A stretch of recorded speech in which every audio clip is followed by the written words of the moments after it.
আসসালামু আলাইকুম। আমি আজকে চলে গেছিলাম আমাদের বাসা থেকে একটু দূরে একটি মাছের হ্যাচারি বা মাছের একটি খামার বলে যেটাই বলেন। এম, ওখানে মাছ আনতে আমার এই ছোট্ট খামার বাড়িতে একটু ভাবলাম যে মাছ পাললে কেমন হয়, সেই জন্য একটু মাছ আনতে গেছিলাম। তা মাছ আনতে গিয়ে অনেক ধরনের মাছগুলো দেখলাম, যে মিক্স মলি, মিক্স গাপ্পি, আরও অনেক ধরনের মাছ পাওয়া যায় ওখানে। হ্যাঁ, মাছগুলো কোয়ালিটি তেমন ভালো না, কিন্তু আবার চলার মতো, মানে যাদের অল্প বাজেট, যারা অল্প বাজেট কিনতে চান তাদের জন্য পারফেক্ট এই হ্যাচারিটা। হ্যাঁ, আমি অল্প দামের মাছগুলো নিয়ে এসেছি। নিয়ে এসে শুরু করলাম। সব সময় আপনারা যে কোনো জিনিসই শুরু করার সময় অবশ্যই ছোট জিনিস থেকে শুরু করবেন, অল্প দিয়ে শুরু করবেন। আস্তে আস্তে সেই সম্পর্কে অভিজ্ঞতা হবে, অভিজ্ঞতা হলেই তাহলেই বুঝতে পারবেন। অভিজ্ঞতা যদি না হয় তাহলে বুঝতে পারবেন না। আর অল্প দিয়ে শুরু না করলে কখনো অভিজ্ঞতা হবে না।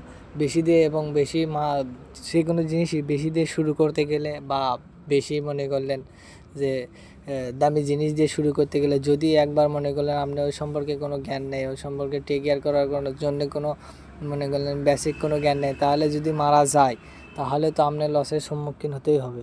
আর আপনি বেসিক যেটুকুই জ্ঞান আছে ওইটুকু অবলম্বন করে অল্প দিয়ে শুরু করেন।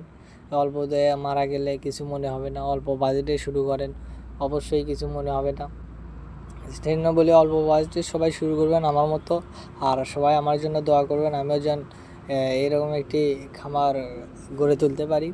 হ্যাঁ, স্বপ্ন অনেক, কিন্তু জায়গা নেই, টাকা পয়সা নেই, নানান ইচ্ছে কাহিনি। হ্যাঁ, স্বপ্ন অনেক, জায়গা জমি নাই। এখন এটা করতে হবে। সবাই দোয়া করবেন আমার জন্য। আর আরেকটি পরামর্শ হচ্ছে যে সবাই দেখে শুনে যে কোনো অল্প বাজেটের জিনিসই কিনবেন, কিন্তু দেখে শুনে কিনবেন। যারা এই সম্পর্কে ভালো জানে তাদের